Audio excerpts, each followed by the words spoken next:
Hi everyone, welcome back to the platform of V2E Learning. Myself Neha Agrawal and I am your zoology mentor. So let's start with the last and fifth lecture of locomotion and movement that we are going to continue today.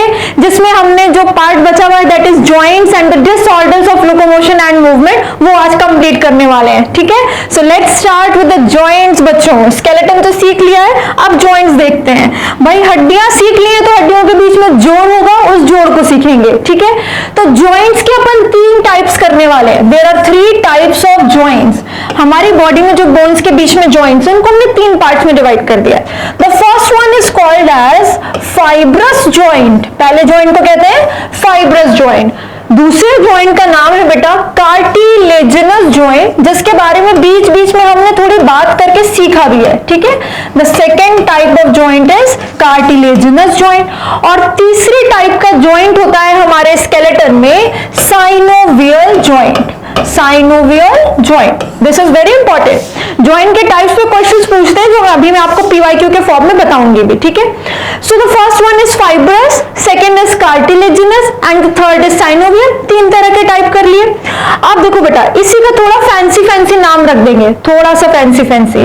अगर सिन arthrosis कहीं लिखा हो तो घबराना नहीं है.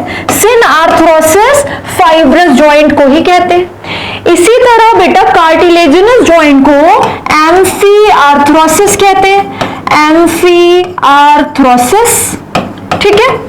और बेटा इसके अलावा साइनोवियल जॉइंट को डाई आर्थ्रोसिस कहते हैं. क्या कहते हैं? Diarthrosis. बस ये फैंसी नाम है, इनके जो साथ में याद कर लेना कि बाई चांस हमने ये वर्ड्स आ गए तो हम टेंशन में ना आ जाए, ठीक है? अब देखो, फाइब्रस जॉइंट जहां पे होगा दो बोन्स के बीच में, ये दो बोन्स हैं इनको हमें जोड़ना है आपस में. जहां पे भी फाइब्रस जॉइंट होगा वहां पे मूवमेंट नहीं होगी बेटा, बिल्कुल मूवमेंट नहीं होगी. जैसे कि तुम अपना सर ले लो, ये जो क्रेनियम है, ब्रेन बॉक्स है, ये हमारी जो यहाँ पे हड्डियां हैं क्रेनियम में, ये तो एकदम चिपकी हुई है. कभी देखा है ऐसे ऐसे थोड़ी बहुत मूव कर रहे हो, हम लेट रहे हो तो एक हड्डी इधर चली गई एक उधर चली गई, ऐसा तो कुछ भी नहीं होता. ये बहुत ही टाइटली जॉइंट है और यहाँ पे बिल्कुल मूवमेंट नहीं होती. There is no movement in fibrous joint. तो जहां पे भी आपको ऐसा जोड़ बनाना है बॉडी में जहां बिल्कुल भी मूवमेंट नहीं चाहिए, फाइब्रस जॉइंट लगा देंगे. अब हमको कोई जगह चाहिए जहां पे थोड़ी थोड़ी मूवमेंट चाहिए. जैसे बेटा अपने बैक में ये देखो हल्का हल्का सा कर्व बनता है, ये हल्का हल्का सा कर्व बनता है.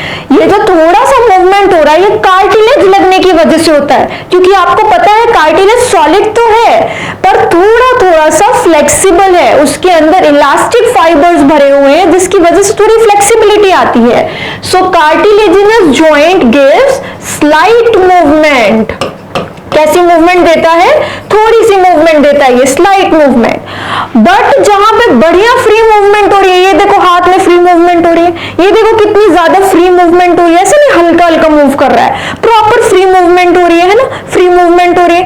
ये सारी मूवमेंट में साइनोवियल जॉइंट लगा होता है, जिसके बारे में मैंने आपको बीच में याद भी कराया था कि जहां पे प्रॉपर बढ़िया मूवमेंट हो रही है वहां पे साइनोवियल जोड़ होता है. यहां पे हो जाएगा आपका फ्री मूवमेंट, ठीक है? तो फाइब्रस जहां पे मूवमेंट नहीं हो रही, जहां पे कार्टिलेजिनस होगा वहां पे हल्की हल्की मूवमेंट होगी, जहां पे अच्छी फ्री मूवमेंट हो रही है वहां पे साइनोवियल जॉइंट होगा, ठीक? अब बेटा आपको फाइब्रस, आपको क्वेश्चन इस पे पूछता है, क्वेश्चन एग्जांपल्स में पूछते हैं. तो फाइब्रस जॉइंट आपने एक जगह करना है, दैट इज ये क्रेनियम के बोन्स के बीच में, ठीक है? ये जो आपका ब्रेन बॉक्स है, क्रेनियम बना हुआ है, उन बोन्स के बीच में आपस में ये फ्रंटल, टेम्पोरल, पेराइटल, ऑक्सीपिटल, इन सब के बीच में आपस में कौन सा जॉइंट है? फाइब्रस जॉइंट है, ठीक है? तो यहां पे लिख देती हूं बिटवीन, इसकी एग्जांपल क्या हो जाएगी बेटा? बिटवीन क्रेनियल बोन्स, ठीक है? क्रेनियल बोन्स, ये एग्जांपल हो गई. देखो दिखता कैसा है, मान लो ये एक बोन है बेटा, ठीक है? और ये दूसरी बोन है. लेट्स से ये एक बोन है और इधर से ये दूसरी बोन जुड़ रही है. तो ये आपस में काफी टाइटली जुड़े होते हैं, काफी टाइटली. जैसे बेटा दो कपड़ों को पकड़ के आपस में सील देते हैं, वैसे ये जॉइंट आपस में हो रखे हैं, जैसे दो कपड़े को हम धागे से सील दें और बिल्कुल एक में चिपक जाते हैं, बस वैसा ही है ये। और ये बीच में कैसा जोड़ आया है बेटा, कौन सा जॉइंट आया है, फाइब्रस जॉइंट आया है, दिस इज फाइब्रस जॉइंट। ये फाइब्रस जॉइंट में भरा कौन सा फाइबर है, अगर बिल्कुल मूवमेंट नहीं कर रहे हैं तो यहाँ पे हम ज्यादा फाइबर्स भर देते हैं, तो फाइब्रस जॉइंट में फाइबर्स भरे हुए हैं यहाँ पे, ठीक है, दिस इज फाइब्रस जॉइंट। इसमें इस वाले जोड़ में दो हड्डियों के बीच में फाइबर्स भरे हुए हैं, बहुत ज्यादा, बहुत सारे फाइबर्स भरे हुए हैं, जिससे ये आपस में एकदम मूवमेंट शो नहीं करते, ठीक है, दिस इज फाइब्रस जॉइंट। और बेटा क्रेनियल बोन्स के बीच में ये जो फाइब्रस जॉइंट होता है that is called as sutures. Sutures पे प्रीवियस ईयर में क्वेश्चंस आ रखे हैं। सूचर्स क्या है बेटा, ये जो हड्डियों के यहाँ पे बीच में जोड़ है ना, उसका नाम है सूचर्स। तो क्रेनियल बोन्स के बीच में जो फाइब्रस जॉइंट है उसको हमने स्पेशल नाम दिया है सूचर्स, ठीक है, इसको ध्यान रखेंगे। अब आते हैं कार्टिलेजिनस जॉइंट पे। कार्टिलेजिनस जॉइंट में आपने दो एग्जांपल्स याद रखनी है। पहले देखो ये कार्टिलेजिनस जॉइंट कैसा होता है, ये मान लो एक बोन है, ये मान लो दूसरी बोन है। अब इन दो बोन के बीच में फाइबर्स मत ठूसो, इन दो बोन्स के बीच में एक कार्टिलेज का टुकड़ा रख दो, ठीक है, ये कार्टिलेज रख दिया तुमने, तो ये कैसा जॉइंट हो जाएगा, कार्टिलेजिनस जॉइंट हो जाएगा। इसकी आपकी दो एग्जांपल लगेंगी जो आपको अच्छे से ध्यान रखनी है। एक मैंने आपको कहां पे सिखाया था, प्यूबिस सिम्फाइसिस बताया था, प्यूबिस सिम्फाइसिस बताया था। बताओ प्यूबिस सिम्फाइसिस में क्या बताया था कि जो दो कॉक्सल बोन है वो वेंट्रली जुड़ती हैं कार्टिलेजिनस जॉइंट से। दो कॉक्सल बोन आगे जब आते हैं तो बीच में कार्टिलेज रखा होता है। कौन सा कार्टिलेज रखा होता है बेटा, ये white fibro cartilage, white fibro cartilage रखा होता है, ठीक है। तो व्हाइट फाइब्रो कार्टिलेज रखी होती है दो कॉक्सल बोन के बीच में वेंट्रली, और उस जोड़ को हम कहते हैं कार्टिलेजिनस जॉइंट, और उसका नाम क्या है, प्यूबिस सिम्फाइसिस, ठीक। दूसरी एग्जांपल आपने करनी है बेटा, इंटरवर्टिब्रल डिस्क। इंटरवर्टिब्रल डिस्क, नाम को तोड़ के देख लो, वो डिस्क जो दो वर्टिब्रा के बीच में हो, इंटर मतलब इन बिटवीन, किसके इन बिटवीन, वर्टिब्रा के बिटवीन। तो ये जो अपनी रीढ़ की हड्डी है जिसमें 26 हड्डियां हैं, उन हड्डियों के बीच बीच में कार्टिलेज रखा हुआ है बेटा। उनको हमने कैसे सटा रखा है, कार्टिलेज से। कार्टिलेज की वजह से हल्की हल्की मूवमेंट हो जाती है, जिसकी वजह से हम ये बेंडिंग या कर्व्स बना पाते हैं। वाई सो, क्योंकि कार्टिलेज थोड़ी थोड़ी मूवमेंट देता है। अब हमको ऐसा भी नहीं चाहिए कि बहुत फ्री मूवमेंट चाहिए कि किसी ने एक मुक्का पेट पे मारा हो, रीढ़ की हड्डी टूट गई, ऐसा भी नहीं चाहिए। हमें चाहिए कि थोड़ी थोड़ी सी मूवमेंट हो बट वीक ना हो, और वीक ना हो इसीलिए हमने व्हाइट फाइब्रो कार्टिलेज भरा है, वरना हम इलास्टिक भी भर सकते थे, हाइलिन भी भर सकते थे। हमने कार्टिलेज तो स्ट्रॉन्ग वाला यूज किया है, बट है तो कार्टिलेज ही, तो इलास्टिक फाइबर्स होंगे इसके अंदर, जिसकी वजह से थोड़ी सी मूवमेंट शो करेगा, ठीक है। तो इंटरवर्टिब्रल डिस्क यानी बिटवीन वर्टिब्रा, और उसके अलावा pubis symphysis that is between coxal या इनॉमिनेट बोन, कॉक्सल बोन को ही इनॉमिनेट बोन कहते हैं, बिटवीन कॉक्सल बोन्स वेंट्रली। और यही प्यूबिस सिम्फाइसिस याद करो किस चीज में हेल्प करता है, फीमेल्स को हेल्प करता है at the time of parturition, at the time of child birth, ठीक। ये दो आपको इतना ध्यान रखना है। अब आओ तीसरे वाले पे जिसका स्ट्रक्चर भी बहुत इंपॉर्टेंट है, साइनोवियल जॉइंट का स्ट्रक्चर भी बहुत इंपॉर्टेंट है। आज साइनोवियल जॉइंट पहले बनाते हैं कि कैसा दिखता है, कैसे जॉइंट को साइनोवियल जॉइंट कहते हैं, ये क्यों फ्री मूवमेंट देता है, ठीक है। लेट्स से बेटा ये एक बोन है और ये दूसरी बोन है, इन दोनों बोन को आपस में जोड़ना है।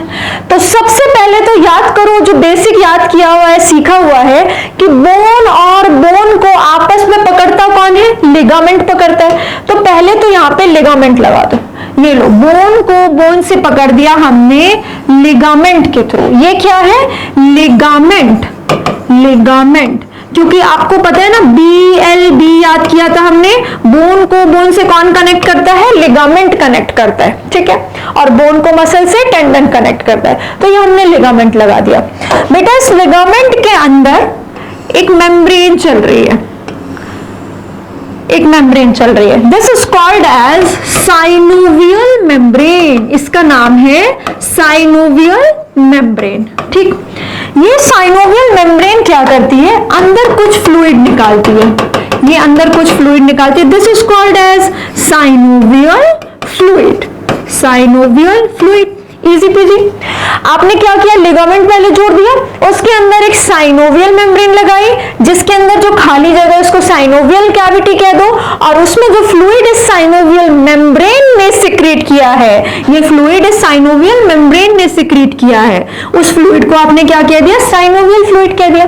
बट एक और बात याद करो, इस स्ट्रक्चर में क्या याद रखना जरूरी है बेटा, इस पर डायग्रामेटिक बेस्ड क्वेश्चन आते हैं, तो आपने याद करो, लगाया था, सीखा था कि हाइलिन कार्टिलेज लॉन्ग बोन्स की आर्टिकुलेटिंग सरफेस पे भी होता है। आर्टिकुलेटिंग सरफेस क्या होती थी, वो सरफेस जो अब जुड़ने वाली है आपस में, तो ये सरफेस जुड़ रही है, तो ये जुड़ने वाली सरफेस पे हमने क्या लगाया था, हमने यहाँ पे हाइलिन कार्टिलेज लगाया था। हमने हाइलिन कार्टिलेज में याद भी किया था आर्टिकुलेटिंग सरफेसेस ऑफ बोन।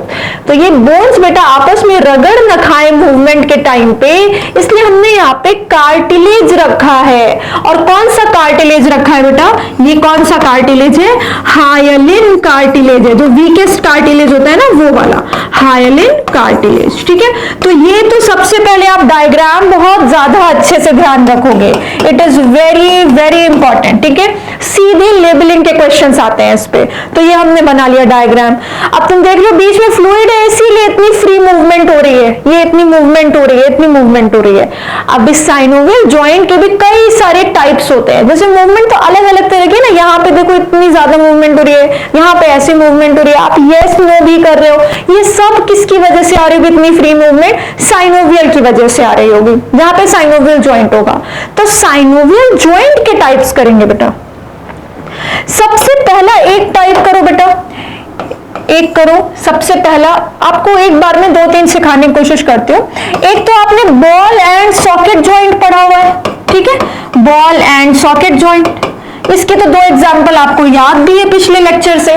तो बॉल एंड सॉकेट जॉइंट जहां पे फ्री मूवमेंट हो रही है, आपने कहां पे पढ़ा था, 2 जगह पढ़ा था, 2 जगह पढ़ा था, कौन कौन सा, एक आपने पढ़ा था बेटा शोल्डर जॉइंट, शोल्डर जॉइंट, और एक आपने क्या पढ़ा था, हिप जॉइंट, शोल्डर जॉइंट और हिप जॉइंट।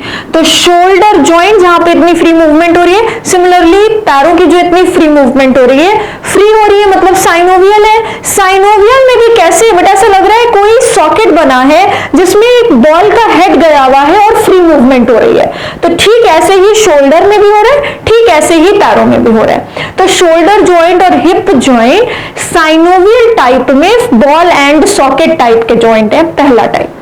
याद करो, आपको यहीं पे बताया था कि क्वेश्चन पिछले साल पूछा हुआ है, कुछ प्रीवियस ईयर में पूछा हुआ है कि शोल्डर जॉइंट किसके किसके बीच में होता है। तो ये जो स्कैपुला थी, इसके साइड में कोराकॉइड प्रोसेस निकला था, कोराकॉइड प्रोसेस से कैविटी बनी थी जिसको आपने ग्लिनोइड कैविटी कहा था। So between glenoid cavity, between glenoid cavity and head of humerus, इस वाली हड्डी का सर हेड ऑफ ह्यूमरस। ठीक है, सिमिलरली याद करो कि ये किसके बीच में बना हुआ था, हिप जॉइंट, पैरों का जोड़, ये बना था बेटा बिटवीन एसिटाब्यूलम। एसिटाब्यूलम कहां पे बना था, कॉक्सल बोन में। तो कॉक्सल बोन की जो कैविटी थी एसिटाब्यूलम, उसमें किसका सर गया हुआ है, फीमर का, एंड हेड ऑफ फीमर। ठीक है, तो ये हो गए आपके दोनों जोड़, फीमर यानी कि थाई बोन। ठीक है, तो ये आपके हो गए 2 बॉल एंड सॉकेट जॉइंट।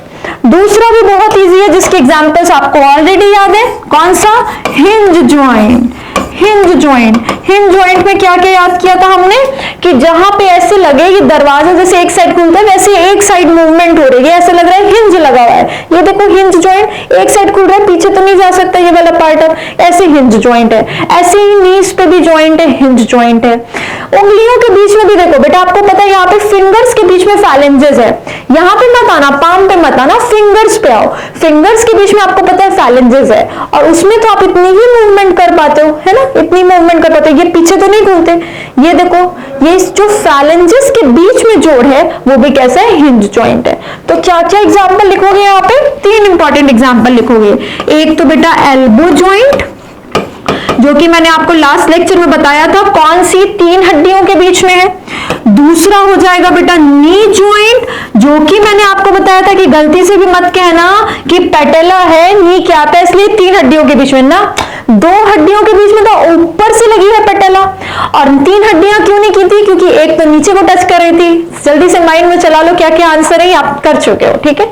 और थर्ड बेटा क्या लिख सकते हो, इंटरफेरेंजियल, इंटर मतलब बीच में, फैलेंजेस के बीच में, तो इंटरफैलेंजियल जॉइंट, इंटरफैलेंजियल जॉइंट, ये 3 जॉइंट हो गए हिंज जॉइंट, ठीक है। थर्ड आओ, 2 जॉइंट और बढ़िया सिखाते हैं, आ जाओ। देखो जॉइंट बताने से पहले कुछ बातें बताती हूँ। ये रहा ऑक्सीपिटल बोन, कौन सा, ये ऑक्सीपिटल बोन यहाँ पे किया था ना, वो वाला जो नीचे तक जा रहा है। तुमको याद होगा ऑक्सीपिटल में तुमने यहाँ पे एक होल सीखा था, फोरामेन मैग्नम, जिससे टिश्यू बाहर निकलती है, ठीक है। तो ये अपन ने क्या बनाया है, फोरामेन मैग्नम, फोरामेन मैग्नम। ये होल किसमें था, ऑक्सीपिटल बोन में, ऑक्सीपिटल बोन में, ठीक है। और याद करो मैंने तुम्हें बताया था कि ये जो ऑक्सीपिटल बोन होती है इसमें 2 ऐसे प्रोसेसेस निकली हुई हैं। तो ये रही प्रोसेसेस, एक ये, और इसको तुमने क्या नाम दिया था, ऑक्सीपिटल, क्योंकि ऑक्सीपिटल बोन से निकल रहा है कॉन्डाइल, और क्योंकि ऑक्सीपिटल कॉन्डाइल यानी ऑक्सीपिटल बोन से निकलने वाला ये प्रोसेस अपने पास 2 है, इसीलिए हमारा स्कल कैसा था, डाइकॉन्डाइलिक स्कल था। ये सब तुमको आता है, पुरानी बातें बोली है अभी तक, ठीक। अब देखो क्या करना है अपने को, 2 वर्ड, इसके बाद तो आपकी रीढ़ की हड्डी शुरू हो जाएगी। तो रीढ़ की हड्डी में 26 हड्डियां होती हैं, हम ऊपर की 2 बना रहे हैं। ये पहला हो गया यानी C1, सर्वाइकल की पहली वाली। ये लेट्स से दूसरा हो गया यानी कि C2, सर्वाइकल की दूसरी वाली। बेटा ये जो सर्वाइकल की पहली हड्डी है उसका नाम है एटलस, एटलस। और सर्वाइकल की ये जो दूसरी हड्डी है यानी आपकी वर्टिब्रल कॉलम में ऊपर से जो दूसरी हड्डी है उसका नाम है एक्सिस, इसका नाम है बेटा एक्सिस, ठीक है। देखो क्या किया अभी तक, ऑक्सीपिटल बोन बनाई है, ऑक्सीपिटल बोन में 2 कॉन्डाइल्स है, ऑक्सीपिटल कॉन्डाइल्स बनाए हैं, इसलिए हमारा स्कल डाइकॉन्डाइलिक है। ऑक्सीपिटल बोन में बीच में एक फोरामेन बनाया है, फोरामेन मैग्नम, जिससे इसके अंदर का ब्रेन टिश्यू बाहर निकलता है, स्पाइनल कॉर्ड बनाता है। फिर 2 वर्टिब्रा बनाई है स्टार्टिंग की, पहली का नाम है एटलस, दूसरी का नाम है axis. This is C1, this is C2, cervical की पहली वाली, सर्वाइकल की दूसरी वाली, ठीक है। अब देखो क्या करना है अपने को, सबसे पहला काम करना है, यहां पे 2 कटोरियां बना दो ऐसे, इस वाली बोन में 2 कटोरियां बना दो और उस कटोरी में इनको एंटर करा दो, ठीक है। तो तुम बोलोगे कि मैम अगर आपने ऐसा किया कि इन 2 हड्डियों के बीच में, ये हड्डी तो है, इसी हड्डी का तो निकला हुआ प्रोसेस है, आपने अगर इन 2 हड्डियों के बीच में ऐसा जोड़ बनाया तो ये तो बॉल एंड सॉकेट हो जाएगा, पर ये बॉल एंड सॉकेट नहीं है। बॉल एंड सॉकेट में खूब गहराई होती है, ये थोड़ा छिद्रा है, ठीक है, लेकिन थोड़ी सी वैसी ही मूवमेंट करता है, ठीक है।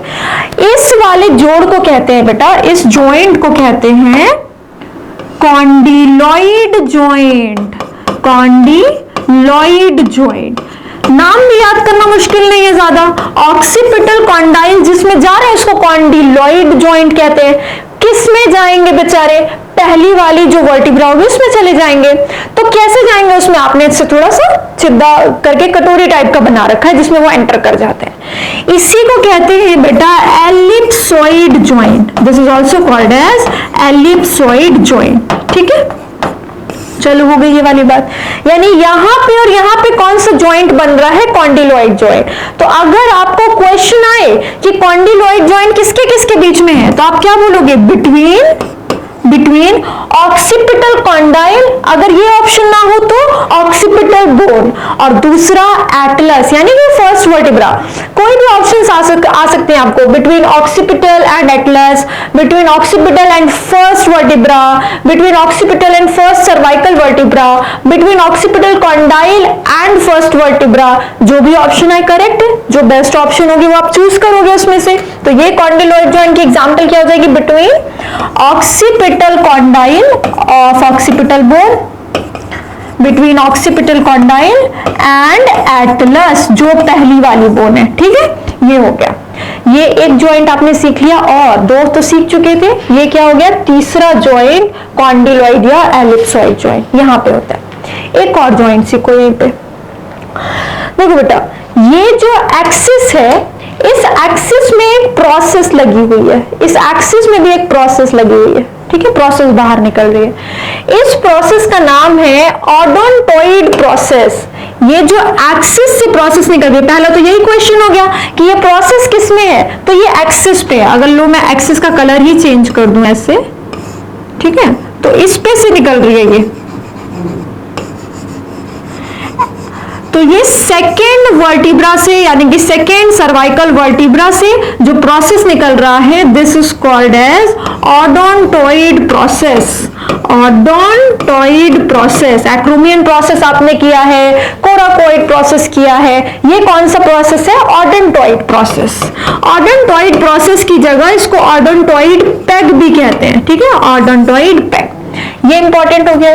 अब ये निकला है तो किसी में तो एंटर करेगा, कहां को एंटर करेगा, एटलस में एंटर करेगा, और उसके लिए हमने एटलस में जगह भी बना रखी है। ठीक है, इसमें एंटर करेगा बेटा। देखो मैं तुम्हें एक बारी थोड़ा और क्लियर डायग्राम बना के दिखाती हूँ, एक मिनट। ये इस तरह से एंटर करके रहता है इसमें, ठीक है। तो ये वाला जो जॉइंट है जो एटलस और एक्सिस की ओडोंटोइड प्रोसेस के बीच में है, this one is called as pivot joint. ये कौन सा जोड़ है बेटा, पाइवट जॉइंट। ठीक है, ये भी बहुत इंपॉर्टेंट है, पाइवट जॉइंट। तो ये आपका चौथे टाइप का जॉइंट हो गया पाइवट जॉइंट। अब पाइवट जॉइंट किसके किसके बीच में है, बिटवीन एटलस, गलती से भी एटलस का पैग या एटलस का प्रोसेस मत बोलना, एटलस में तो होल है और उसमें एंटर क्या कर रहा है, एक्सिस का odontoid process. So between atlas and odontoid process. अगर ओडोंटोइड प्रोसेस ऑप्शन ना हो और इसकी जगह पे एक्सिस ऑप्शन हो तो क्या हो जाएगा, बिटवीन एटलस एंड एक्सिस। तो बेटा बीच में एटलस है, ऊपर से ऑक्सीपिटल के साथ इसका कॉन्डिलॉइड जॉइंट बन रहा है और नीचे से एक्सिस के साथ इसका पाइवट जॉइंट बन रहा है। ठीक है, अब दूसरा इंपॉर्टेंट क्वेश्चन जिसमें पूछा जाता है, ध्यान से सुनेंगे। ये जो पीछे ऑक्सीपिटल कॉन्डाइल्स थे वो जाके पहली वर्टिब्रा में एंटर कर गए। ठीक है बेटा, उसी की वजह से आप ये नॉडिंग मूवमेंट कर पाते हो। ये जो यस बोलते हैं ना, ये ऐसे इसी में, इसी यहाँ पे जो कटोरियां रखी हैं उसमें ओडोंटोइड सॉरी आपका ये ऑक्सीपिटल कॉन्डाइल एंटर किया हुआ है और वही आगे पीछे हो रहा है, जिसकी वजह से आप यस कर पा रहे हो। तो अगर आपको क्वेश्चन आए कि आप यस मूवमेंट किसकी वजह से करते हो, तो आप इस कॉन्डिलॉइड जॉइंट की वजह से जो इसके बीच में है, ये आपको बेटा यस मूवमेंट देता है। वेरी इंपॉर्टेंट, ये आपको यस मूवमेंट देता है। ठीक है, यस मूवमेंट। फिर एक क्वेश्चन आता है बेटा, आपको नो मूवमेंट किसकी वजह से मिलती है, इसकी वजह तो आप सिर्फ यस कर पाते हो, इस वाले की वजह से, क्योंकि ये इस होल में एंटर कर गया, ये मूव कर सकता है। क्योंकि ये मूव कर सकता है, आप नो कर सकते हो। ठीक है, ऐसे ऐसे ये जो आप नो कर रहे हो या आपको रोटेशन करनी है अपने हेड की किधर भी साइड, तो यही पैक घूमता है इस वाली जगह के अंदर। ठीक है, तो यानी कि पाइवट जॉइंट जो इसके बीच में है, ये बेटा आपको नो मूवमेंट कराता है, नो मूवमेंट। तो यस मूवमेंट आती है कॉन्डिलॉइड जोड़ की वजह से, इन दोनों के बीच वाला कॉन्डिलॉइड, और भी तो होते होंगे बॉडी में कॉन्डिलॉइड जॉइंट, आपने ना ये वाला याद किया। तो इन दोनों के बीच में जो कॉन्डिलॉइड जॉइंट है उसकी वजह से यस मूवमेंट आती है, और इन दोनों के बीच में जो पाइवट जॉइंट है उसकी वजह से नो मूवमेंट आती है। ये दो बहुत ही इंपॉर्टेंट क्वेश्चन है अगेन। ठीक है, अब एक और बात बेटा, आपने उस टाइम पे नहीं सीखा था, यहां पे देखो, इस बात में कंफ्यूज मत होना, ये जो हमने यहाँ पे किया है ना, ये वाला होल, ये अलग है इस प्रोसेस के लिए। इसके अलावा हर वर्टिब्रा में एक जगह होती है, न्यूरल कैनाल कहते हैं उसको, जिससे वर्टिब्रल कॉलम जिससे स्पाइनल कॉर्ड जाती है। मैं आपको बना के दिखा देती हूँ। लेट्स से हम एक वर्टिब्रल कॉलम का कट सेक्शन ऊपर से झांक के देख रहे हैं। एक वर्टिब्रल कॉलम चल रही है, उसका हमने ऐसे सेक्शन कट किया, हम ऊपर से झांक के देख रहे हैं। तो ऊपर से झांक के देखोगे तो आपको कुछ ऐसा दिखाई देगा। ये बेटा लेट्स से एक वर्टिब्रा है, ठीक है। इस वर्टिब्रा के बीच में, हर वर्टिब्रा, जितने 26 वर्टिब्रा हैं उनके बीच में ऐसा एक कैविटी चल रहा है, एक खाली जगह है बेटा। तभी तो यहां से जो मेडुला बाहर निकलेगा ब्रेन से, ऑक्सीपिटल कॉन्डाइल से, यहाँ ऑक्सीपिटल कॉन्डाइल से ऊपर से जो दिमाग का हिस्सा बाहर निकलेगा, यहाँ से ऐसे पॉन्स रखा है, फिर मेडुला रखा है, फिर ये बाहर निकलेगा, इधर सेरिबेलम रखा है, ये बाहर निकलेगा तो उसको एंटर कराना है ना हमको हर वर्टिब्रा के अंदर, ताकि वो अंदर सेफ रहे। नर्वस टिश्यू है तो उसके लिए आपको हर वर्टिब्रा में होल भी तो करना पड़ेगा, तो ये वही जगह है। तो अगर ये वर्टिब्रल कॉलम है बेटा, ये पूरी क्या है, हड्डी है। एक वर्टिब्रा बनाया है हमने, एक वर्टिब्रा बनाया है, इसी के ऊपर और वर्टिब्रा रखे हैं और सब में ऐसे होल है। इस वाली जगह को कहते हैं न्यूरल कैनाल, इसको कहते हैं न्यूरल कैनाल। क्या जाता है न्यूरल कैनाल से बेटा, सब एनसीईआरटी में दिया है, कुछ एक्स्ट्रा नहीं है। ये वर्टिब्रा के अंदर जो न्यूरल कैनाल है, इससे क्या एंटर करता है बेटा, spinal cord, spinal cord enter करता है। तो मान लो हमने इसके अंदर स्पाइनल कॉर्ड चला दी, ये स्पाइनल कॉर्ड है बेटा, और स्पाइनल कॉर्ड के अंदर एक जगह होती है बेटा, स्पाइनल कॉर्ड के अंदर, ठीक है, जिससे सेरिब्रोस्पाइनल फ्लूइड चलता है। इसके अंदर की ये जो जगह है ना बेटा, इसमें से सेरिब्रोस्पाइनल फ्लूइड चलता है। तो ये वाली जो खाली जगह है जो स्पाइनल कॉर्ड के अंदर चल रही है, उसको कहते हैं सेंट्रल कैनाल। तो न्यूरल कैनाल और सेंट्रल कैनाल में कंफ्यूज मत होना।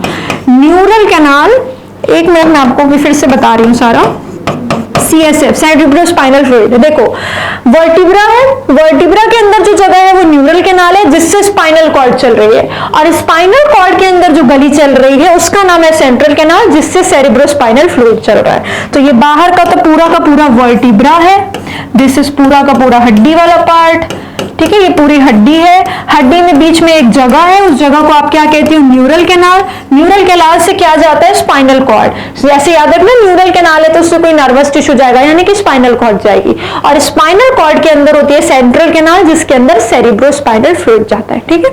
ये जस्ट एक क्लैरिटी के लिए था कि आप न्यूरल कैनाल और सेंट्रल कैनाल क्या लिखा है इस बात पे ध्यान देना, ठीक है। इतना हो गया, तो अपन ने ये वाले ज्वाइंट कर लिए। तो अलग चल रही है न्यूरल कैनाल हर हड्डी में, और ये वाली जो जगह है ये इसमें अलग से है एटलस में, इस वाले प्रोसेस के लिए, ठीक है। अभी बढ़ते हैं और ज्वाइंट्स की तरफ, आ जाओ। एक होता है बेटा, 4 आपने कर लिए, एक होता है ग्लाइडिंग ज्वाइंट, एक होता है ग्लाइडिंग ज्वाइंट। ग्लाइडिंग ज्वाइंट में क्या होता है, ग्लाइड कर सकते हैं, बस एक दूसरे के ऊपर सरक सकते हैं। ऐसी 2 एग्जांपल याद करने आपको। ये जो कलाइयों की हड्डियां होती है ना, ऐसे आप कलाई करते हो ना, घुमाते हो, तो वो जो कलाई की हड्डियां हैं, रिस्ट बोन्स हैं, जिनको आप कार्पल्स कहते हो, वो बस एक दूसरे के ऊपर हल्की हल्की सी सरक सकती है, ठीक है।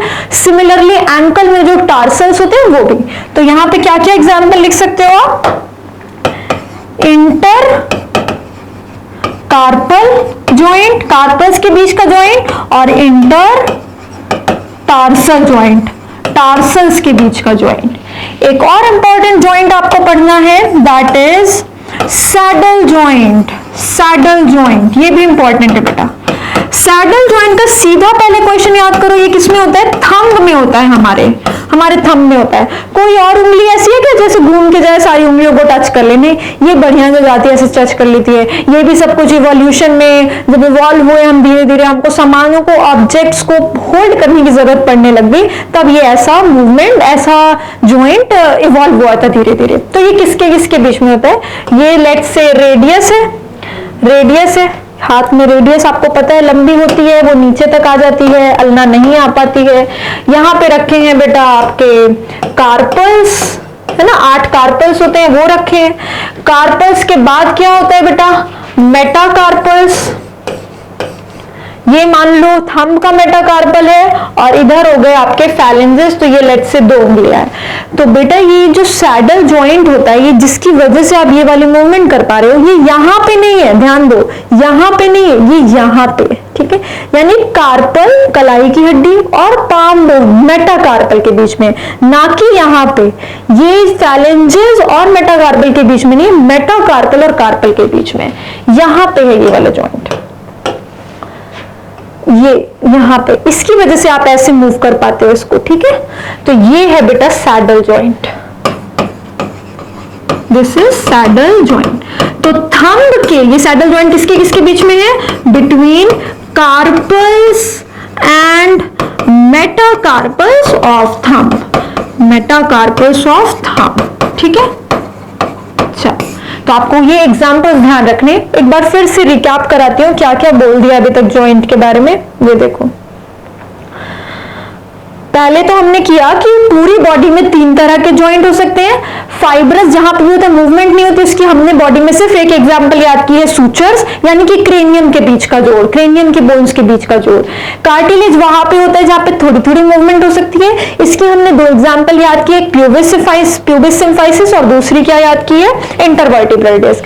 फिर हमने याद किया बॉडी में बहुत सारे साइनोवियल जोड़ है जहां पे बहुत ज्यादा मूवमेंट हो सकती है, तो इसके लिए हमने पहले तो साइनोवियल का स्ट्रक्चर सीखा जो कि बहुत ही ज्यादा इंपॉर्टेंट है, और उसके बाद हमने किया कि इसके भी बड़े सारे टाइप्स होते हैं। पहला किया बॉल एंड सॉकेट, जो बॉडी में हमें 2 जगह याद रखना है, शोल्डर एंड हिप जॉइंट। फिर हमने किया हिंज जॉइंट, जो हमको ये 3 एग्जांपल्स याद रखनी है। फिर हमने किया एक कॉन्डिलॉइड जॉइंट, जिसकी ये एग्जांपल याद रखोगे। फिर किया पाइवट जॉइंट, जिसकी ये एग्जांपल याद रखोगे, यस नो मूवमेंट याद रखोगे। और फिर तुमने किया कि ग्लाइडिंग जॉइंट कहां पे है और सैडल जॉइंट कहां पे है। तो ये 6 जॉइंट जो कि साइनोवियल टाइप के हैं, अगर इनका नाम ना आपको पूछे कि थंब के बीच में, थंब के कार्पल और मेटाकार्पल के बीच में आपको सैडल जॉइंट ऑप्शन नहीं दिया है पर साइनोवियल दिया, तो सही है ना, साइनोवियल का ही तो टाइप है, तो इन बातों का ध्यान रखेंगे। तो इतना आपको याद करना है बेटा जॉइंट्स के बारे में। अब स्टार्ट करते हैं डिसऑर्डर्स से, कि लोकोमोशन में क्या क्या डिसऑर्डर आते हैं। जॉइंट्स और डिसऑर्डर्स से बहुत क्वेश्चंस बनते हैं, अभी कुछ क्वेश्चंस मैं आपको सॉल्व भी कराऊंगी, ठीक है। आ जाओ, ये देखो 2017 में ये क्वेश्चन आया था बेटा, क्या है, the pivot joint between atlas and axis. ये तो सही है, एटलस क्या है बेटा C1, एक्सिस क्या है C2। एक्सिस में क्या निकला हुआ है, ऑडोंटॉइड पेग या ऑडोंटॉइड प्रोसेस, जो जाके एटलस में एंटर करता है। तो the pivot joint between atlas and axis is a type of fibrous था क्या बेटा, बिल्कुल, इतनी अच्छी मूवमेंट कर रहे हो, कौन सा टाइप होगा, साइनोवियल टाइप होगा। सैडल तो थंब में होता है, कार्टिलेज नहीं होता, इतनी अच्छी मूवमेंट हो रही है जो यहाँ पे, ये साइनोवियल टाइप की वजह से हो रही है। तो इजी क्वेश्चन था ये, तो इजीली सॉल्व हो सकता है आपसे, क्योंकि सिर्फ अब आपको पता है कि ये जोड़ इसके बीच में साइनोवियल टाइप में हमने पढ़ा है, ठीक है। 2017 में आया हुआ क्वेश्चन है। नेक्स्ट देखो क्या कह रहा है, दिस इज द करेक्ट, यानी कि हमको ट्रू स्टेटमेंट निकालनी है। ट्रू फॉल्स लिखने की आदत डालेंगे सबके सामने, तो आपका आंसर कभी गलत नहीं होगा। पहले तो क्वेश्चन में मार्क कर लो ट्रू पूछा या फॉल्स, ताकि तुम गलती से गलत पढ़ के गलत आंसर मत कर दो। तो this is the correct description of a certain part of a normal human skeleton पूछ रहा है। पहला देखो, glenoid activity is a depression to which the thigh bone articulates. गलत हो गया, ग्लिनोइड कैविटी कहां पे बनी थी, यहां पे बनी थी। इससे क्या जुड़ता था, ह्यूमरस जाके जुड़ता था, थाई बोन थोड़े जुड़ती थी बेटा, गलत, ऑप्शन गलत हो गई, फॉल्स। दूसरा देखो, फर्स्ट वर्टिब्रा इज एक्सिस, लो यहीं पे गलत हो गया, फॉल्स। फर्स्ट वर्टिब्रा तो क्या है, एटलस है बेटा, एटलस, गलत हो गया, फॉल्स।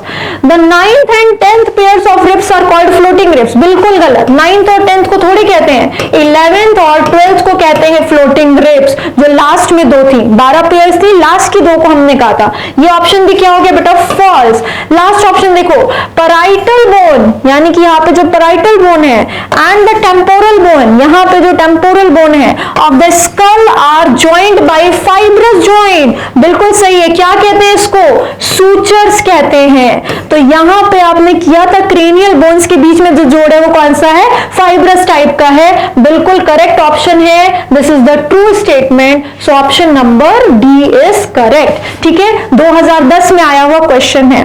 तो आप देख रहे हो, आपने जो लेक्चर में सीखा उसको अच्छे से अगर आप मेमोराइज करोगे, ऐसे ही लॉजिक के साथ पढ़ोगे, तो क्वेश्चंस आपसे इजीली सॉल्व हो जाएंगे, ठीक है। हम आते हैं डिसऑर्डर्स पे। आपको पता है कि बोन से रिलेटेड बहुत सारे डिसऑर्डर होते हैं। पैरालिसिस हो जाती है लोगों को तो किस वजह से होती है, झटके आते हैं तो किस वजह से आते हैं, स्केलेटल मसल्स जितना मैसेज दे रही है वो मैसेज पहुंच नहीं पा रहा है, ऐसे बहुत सारे डिसऑर्डर्स होते हैं। एक एक करके करते हैं। सबसे पहले आते हैं बेटा मायस्थेनिया ग्राविस पे। मायस्थेनिया ग्राविस बहुत ज्यादा इंपॉर्टेंट है आपके एग्जाम पॉइंट ऑफ व्यू से। देखो इस डिसऑर्डर में क्या क्या याद रखना है। सबसे पहला disorder myasthenia gravis locomotion and movement में जो आता है, लोकोमोशन में या मूवमेंट में दिक्कत करता है। बेटा सबसे पहली बात जो आपको ध्यान रखनी है, this is an autoimmune disorder. ये एक ऑटो इम्यून डिसऑर्डर है। जिन बच्चों को नहीं पता है कि ऑटो इम्यून डिसऑर्डर क्या होता है, बेटा वर्ड को ब्रेक करो। ऑटो मतलब सेल्फ, खुद का, इम्यून मतलब मेरी ही इम्यूनिटी का डिसऑर्डर हो गया है मुझे।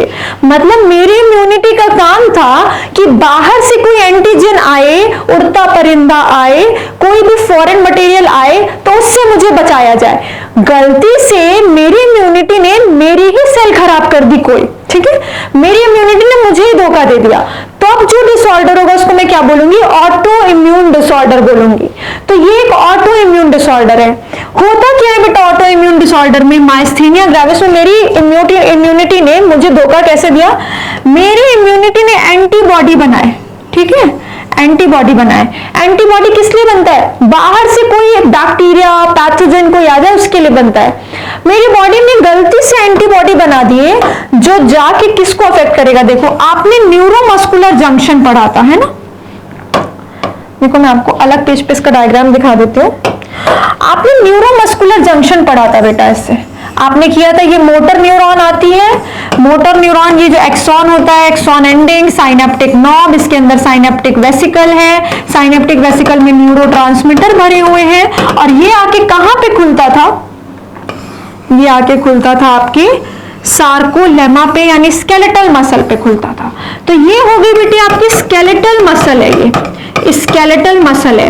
मान लो ये मूवमेंट मुझे मैसेज भेजना है और यहां से मूवमेंट करानी है तो मेरी स्केलेटल मसल है, और ये मोटर न्यूरॉन आ रही थी, मैसेज लेके आ गई, ठीक है, मैसेज लेके आएगी तो यहां से स्केलेटल मसल पे कौन सा न्यूरोट्रांसमीटर निकलेगा। आपको बताया था स्केलेटल मसल पे आंख बंद करके टिक कर देना कि एसिटाइल कोलिन ही निकलेगा जो न्यूरोट्रांसमीटर होगा। कहां को जाके जुड़ेगा याद करो, अपने रिसेप्टर पे जाके जुड़ेगा, यानी कि एसिटाइल कोलिन के रिसेप्टर पे जाके जुड़ेगा जो कि इस स्केलेटल मसल की सेल की सार्कोलेमा पे प्लाज्मा मेम्ब्रेन पे लगे हुए हैं। अब एक एंटीबॉडी आई, उसने गलती से क्या किया, मेरी बॉडी ने गलती से एक एंटीबॉडी बनाई जो जाके इसी को खा गई, इसको ही तोड़ दिया बेटा, इसको ही खराब कर दिया। तो मेरे ब्रेन ने मैसेज तो भेजा था, यहां तक मैसेज भी आया था, एनएमजे पे जब पहुंचा न्यूरोमस्कुलर जंक्शन पे तो जो एसिटाइल कोलिन निकला उसको जाके कहीं जुड़ने की जगह ही नहीं मिली। तो अगर मैसेज ही नहीं आया इसके पास तो इसकी मूवमेंट होगी क्या, बिल्कुल भी नहीं होगी। तो ऐसे केस में क्या हो जाता है, धीरे धीरे बहुत थकान होगी, वीकनेस होगी, और धीरे धीरे बेटा पैरालिसिस हो जाएगी। मस्कुलर पैरालिसिस कहते हैं इसको, मतलब बंदा मैसेज तो भेज रहा है पर मूवमेंट नहीं करा पा रहा। इसीलिए आप देखते हो जो पैरालाइज्ड पीपल होते हैं वो बहुत कोशिश करते हैं कि मैं मूवमेंट कर पाऊं पर वो कर नहीं पाते। तो अगर मायस्थेनिया ग्रेविस का केस है तो वहां पे ये वाली प्रॉब्लम आती है, ठीक है। तो एंटीबॉडी आर फॉर्म और वो एनएमजे पे जाके एसिटाइल कोलिन के रिसेप्टर को उड़ा देता है। ये अपना ही एंटीबॉडी, मेरा ही एंटीबॉडी एनएमजे न्यूरोमस्कुलर जंक्शन पे जाके एसिटाइल कोलिन के रिसेप्टर को उड़ा देगा। देखो ये फोटो में हमको क्या दिख रहा है, ड्रूपिंग ऑफ लिप्स दिख रहा है, ये यहाँ पे लिप्स ड्रूप कर गए हैं। ये अपने यहाँ पे स्केलेटल मसल को मैसेज नहीं दे पा रही है, मैसेज तो भेज रही है बट वो एसिटाइल कोलिन जाके जुड़ नहीं पा रहा। उसी तरह ड्रूपिंग ऑफ आईज हो गया, देखो बेटा आंखें भी ड्रूप डाउन कर गई हैं। ऐसी दिक्कतें आती हैं धीरे धीरे मसल्स में। तो इसमें आपको सिम्टम्स क्या याद रखने हैं, एनसीईआरटी ने आपको कुछ सिम्टम्स लिख के दिए हैं बेटा। इसमें फटीग होगा, बहुत थकान होने लगेगी, वीकनेस होने लगेगी बहुत ज्यादा क्योंकि मसल्स काम नहीं कर पा रही हैं, और धीरे धीरे मस्कुलर पैरालिसिस हो जाएगा, पैरालाइज्ड हो जाएगा वो पर्सन, ठीक है, मस्कुलर पैरालिसिस। सो इतनी बातें आपको ध्यान रखनी है मायस्थेनिया ग्रेविस के बारे में। अगली डिजीज पे आओ, नेक्स्ट डिजीज इज आर्थराइटिस। आपने बहुत ही कॉमनली आर्थराइटिस के बारे में सुना है, गाठियास कहते हैं इसको हिंदी में, आपने बहुत कॉमनली सुना होगा, ठीक है। जनरली आप ये बहुत ज्यादा थोड़ी एजेड लेडीज में ज्यादा सुनते हो, फीमेल्स में ज्यादा सुनते हो आर्थराइटिस की दिक्कत। तो बेटा ये आर्थराइटिस होता क्या है? सबसे पहली बात, ये आर्थराइटिस का मतलब है इन्फ्लामेशन ऑफ जॉइंट।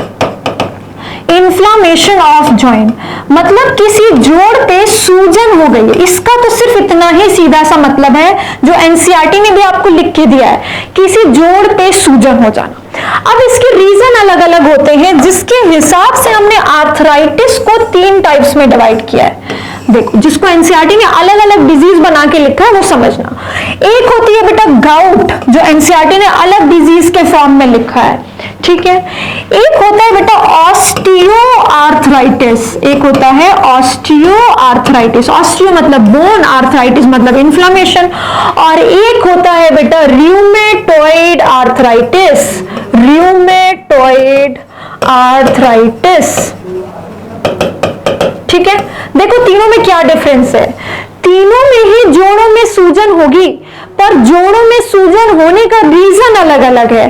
गाउट में क्या होगा बेटा, वो जो मूवमेंट वाली जगह है, यानी जो साइनोवियल जॉइंट है जिसके बीच में फ्लूइड भरा हुआ था, उस साइनोवियल स्पेस में, साइनोवियल वाली फ्लूइड वाली जगह में यूरिक एसिड के क्रिस्टल भर जाते हैं। अगर जो तो साइनोवियल मेम्ब्रेन के अंदर जो साइनोवियल फ्लूइड है, क्या बोलेंगे उसको, साइनोवियल कैविटी,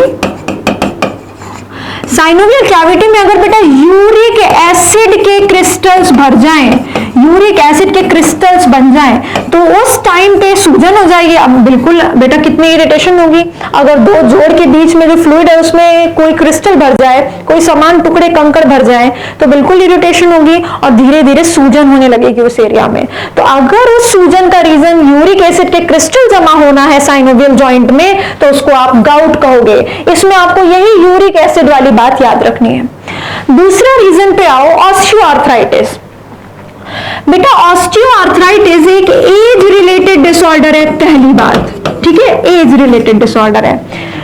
एज रिलेटेड कैसे होता, क्या इसमें, ये देखो अभी तुमने सीखा था, ये एक बोन है, ये दूसरी बोन है, इनको किसने पकड़ के रखा है आपस में, लिगामेंट ने, BLB। इसके अंदर क्या रखा हुआ है, साइनोवियल मेम्ब्रेन रखा हुआ है, जिसने साइनोवियल फ्लूइड सिक्रीट किया है। अब क्या होगा बेटा, यहां पे तुमने किया था हाइलिन कार्टिलेज है, यहां पे तुमने किया था हाइलिन कार्टिलेज है। एज के साथ क्या हुआ, ये हाइलिन कार्टिलेज धीरे धीरे डिजेनरेट करने लग गई, सड़ने लग गई, खत्म होने लग गई, घिसने लग गई, ठीक है। तो एज के साथ क्या हुआ, हाइलिन कार्टिलेज डिजेनरेट करने लग गई बेटा, और ये डिजेनरेट करेगी तो दिक्कत हो जाएगी। इसको रखा किस लिए था, कि दो बोन्स के बीच में रगड़ ना हो। अब वही हट गई तो अब दो बोन्स आपस में टकराएंगी और उसकी वजह से पेन होगा और इन्फ्लामेशन हो जाएगी, सूजन हो जाएगी। अगर एज की वजह से हाइलिन कार्टिलेज खराब हो जाने की वजह से सूजन आई है, इन्फ्लामेशन हुआ है, तो आप क्या बोलोगे, ऑस्टियोआर्थराइटिस। बेटा ये जो इन्फ्लामेशन वर्ड है ना, ये इन्फ्लामेशन का मतलब हिंदी में तो सिर्फ सूजन बोलते हैं, बट इसका मतलब होता है रेडनेस होना, पेन होना और स्वेलिंग होना। तो कहीं पे भी इन्फ्लामेशन लिखा हो तो आंख बंद करके रेडनेस, पेन एंड स्वेलिंग तीनों चीजें दिमाग में चल जानी चाहिए। तो रेडनेस, पेन एंड स्वेलिंग का रीजन वहां पे बीच में यूरिक एसिड के क्रिस्टल्स आना, रेडनेस, पेन एंड स्वेलिंग यानी इन्फ्लामेशन का रीजन हाइलिन कार्टिलेज का एज की वजह से सड़ जाना। अब आते हैं रियूमेटॉइड आर्थराइटिस पे अलग से। देखो रियूमेटॉइड आर्थराइटिस अगेन बेटा कैसा डिसऑर्डर है, ऑटो इम्यून डिसऑर्डर है। This is again auto immune disorder. अब ऑटो इम्यून है तो फिर से बॉडी ने गलती से कोई एंटीबॉडी बना दी है जो हमें ही जाके नुकसान कर देगी। अब ये एंटीबॉडी किसके लिए बना है, ये एंटीबॉडी जाएगा बेटा और साइनोवियल मेम्ब्रेन पे अटैक करेगा और साइनोवियल मेम्ब्रेन को खराब कर देगा, डिफॉर्म कर देगा। बेटा साइनोवियल मेम्ब्रेन खराब हो गई तो साइनोवियल फ्लूइड साइनोवियल फ्लूइड नहीं बनेगा, और साइनोवियल फ्लूइड नहीं बना तो फिर से बोन्स में रगड़ होने लगेगी और रेडनेस, पेन और स्वेलिंग आएगा। तो अगर ऐसा हुआ तब हम कहेंगे रूमेटॉइड आर्थराइटिस हुआ है। अगर रीजन है ऑटो इम्यून डिसऑर्डर कि कोई एंटीबॉडी बन गई है, देखो एनएमजे के केस में क्या हुआ था, न्यूरोमस्कुलर जंक्शन के केस में, उस केस में एंटीबॉडी जाके एसिटाइलकोलिन के रिसेप्टर को उड़ा रही थी। यहां पे एंटीबॉडी क्या कर रही है, साइनोवियल मेम्ब्रेन को डिफॉर्म कर रही है, जिससे साइनोवियल फ्लूइड नहीं बन रहा और बोन्स में रगड़ हो रही है और इन्फ्लामेशन हो जाएगी। ठीक है, तो तीनों ही केस में इन्फ्लामेशन होगी, रीजंस अलग अलग हैं। आपके एनसीईआरटी ने आर्थराइटिस अलग से लिख के दिया है, that is inflammation of joint, gout अलग से लिख के दिया है जिसमें उसने यूरिक एसिड की बात की है, और रूमेटॉइड आर्थराइटिस अलग से लिख के दिया है। ठीक है, अगले डिजीज पे आओ, ऑस्टियोपोरोसिस। नाम से ही पता चल रहा है ऑस्टियोपोरोसिस में क्या होता है, osteo word is for bone, porosis मतलब पोरस हो जाएगी, यानी इसमें बोन बेटा पोरस हो जाती है। देखो डायग्राम में भी दिख रहा है कैसे बोन थोड़ी पोरस हो गई, ये नॉर्मल कंडीशन है और ये ऑस्टियोपोरोसिस की कंडीशन है। अब समझो बात को ध्यान से, एक दो चीजें और सीखनी पड़ेंगी तुमको इसमें, अगर तुम्हें पहले से आती होंगी तो रिवाइज हो जाएगा, नहीं तो आज सीख लेना।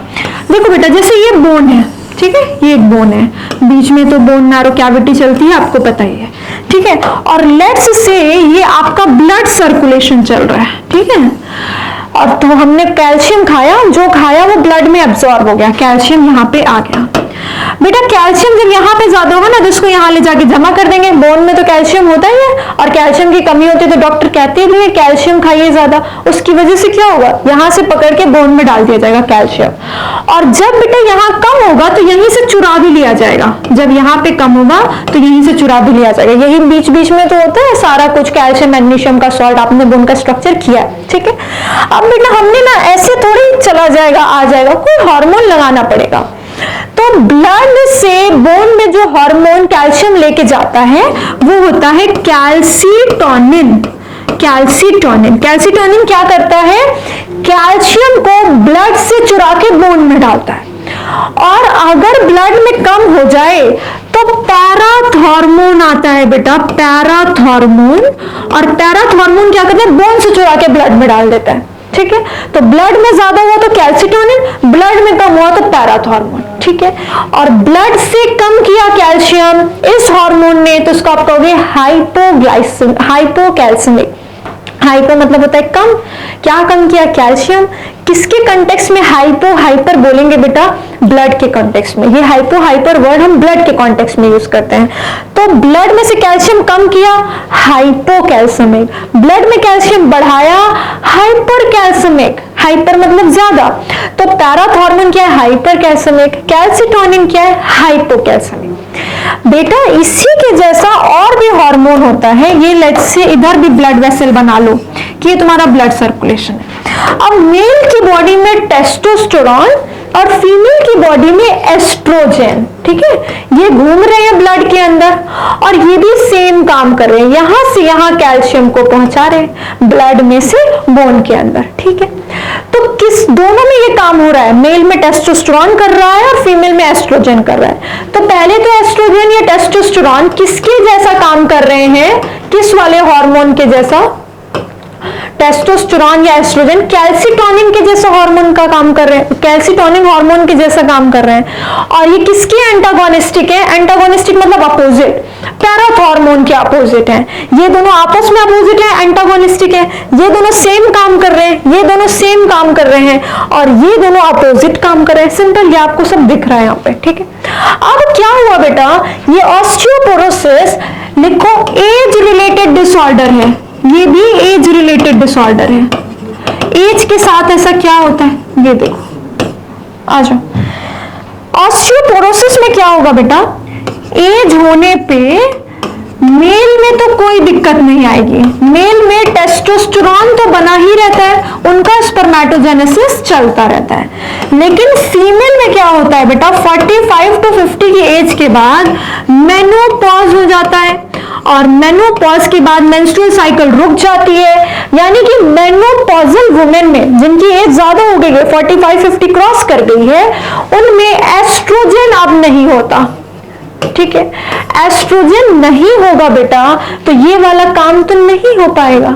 अगर नहीं हो पाएगा तो बोन में अब एस्ट्रोजन तो कैल्शियम नहीं लेके आ रहा और इसलिए बोन में कैल्शियम की कमी होने लगती है और इसलिए बोन थोड़ी चिद्दी चिद्दी हो जाएगी। कैसी हो जाएगी? पोरस हो जाएगी। और इसीलिए बेटा ये एक एज रिलेटेड डिसऑर्डर है। ज्यादा किसमें देखा जाता है? फीमेल में इसके केसेस ज्यादा देखे जाते हैं। वो भी कौन सी फीमेल्स में? मेनोपॉजल फीमेल्स में ये केस ज्यादा देखे जाते हैं। ठीक है, मेनोपॉजल फीमेल में एस्ट्रोजन की कमी से इनकी बोन पोरस हो जाती है, पोरस बोन हो जाती है जिसको ऑस्टियोपोरोसिस कहते हैं। और इसीलिए ऐसी फीमेल्स को फ्रैक्चर्स होने के ज्यादा चांसेस होते हैं। More prone to fractures, they are more prone to fractures, कि कहीं गिर पड़ ना जाए, हड्डियां टूट सकती हैं क्योंकि वो कमजोर हो गई हैं। ठीक है, ये याद रखना है आपको ऑस्टियोपोरोसिस में। तो ऑस्टियोआर्थराइटिस और ऑस्टियोपोरोसिस एज रिलेटेड डिसऑर्डर है। ऑस्टियोआर्थराइटिस किसी में भी हो सकता है, जबकि ऑस्टियोपोरोसिस होने के ज्यादा चांसेस किस में है? फीमेल्स में है, मेनोपॉजल वुमेन में। ठीक है, नेक्स्ट डिजीज पे आते हैं बेटा, मस्कुलर डिस्ट्रॉफी।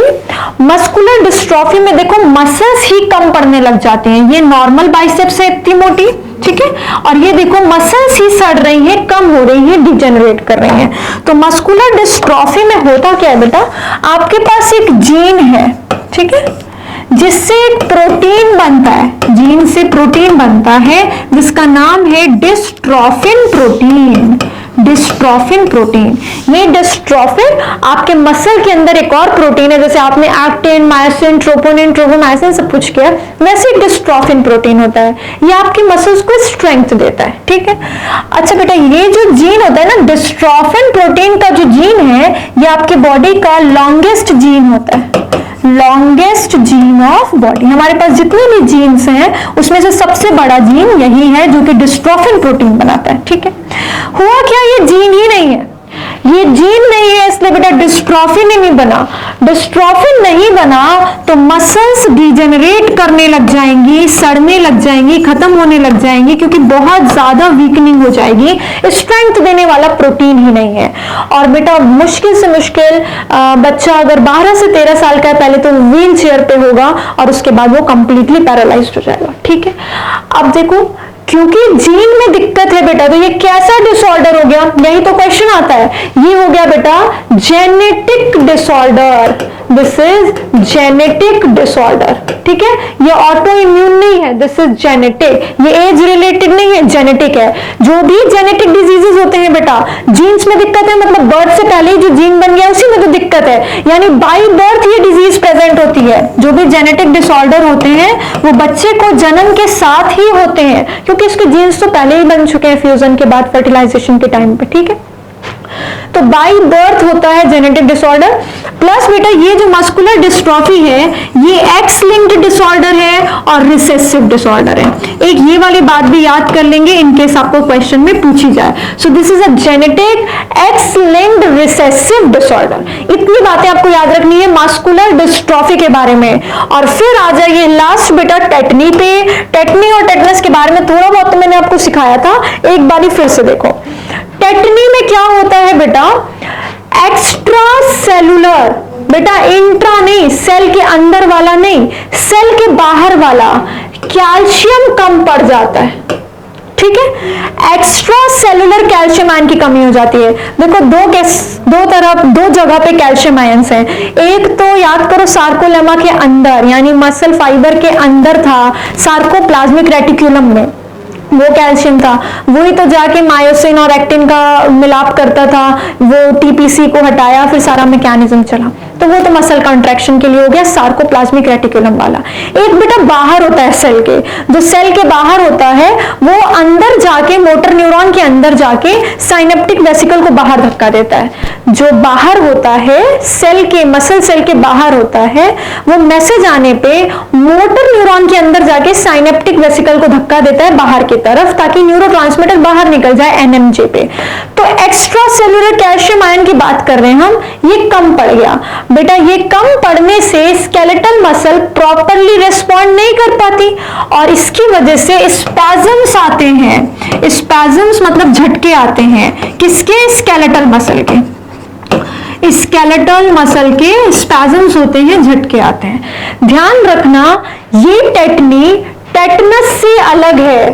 टेटनस क्लोस्ट्रीडियम टेटनाई से होता है, ये बैक्टीरियल डिजीज है, ये बैक्टीरियल डिजीज है जो कि क्लोस्ट्रीडियम टेटनाई से होती है। और इसमें मैंने आपको बताया था कि जो टॉक्सिन रिलीज करता है ये बैक्टीरिया, उसकी वजह से प्रोलॉन्ग्ड कॉन्ट्रैक्शन होती है स्केलेटल मसल की। स्केलेटल मसल काफी देर तक प्रोलॉन्ग्ड कॉन्ट्रैक्टेड रहती है, जिसकी वजह से अगर मान लो किसी का बैक है तो वो अकड़ा रहेगा, ये जॉ लॉक हो जाती है, अकड़ जाती है। ठीक है, तो प्रोलॉन्ग्ड कॉन्ट्रैक्शन पूछे बेटा तो टेटनस लगाओगे, प्रोलॉन्ग्ड कॉन्ट्रैक्शन, या कॉज प्रोलॉन्ग कॉन्ट्रैक्शन पूछे तो टेटनस लगाओगे, या आपको कॉज पता हो कि बैक्टीरिया से हो रहा है तो टेटनस।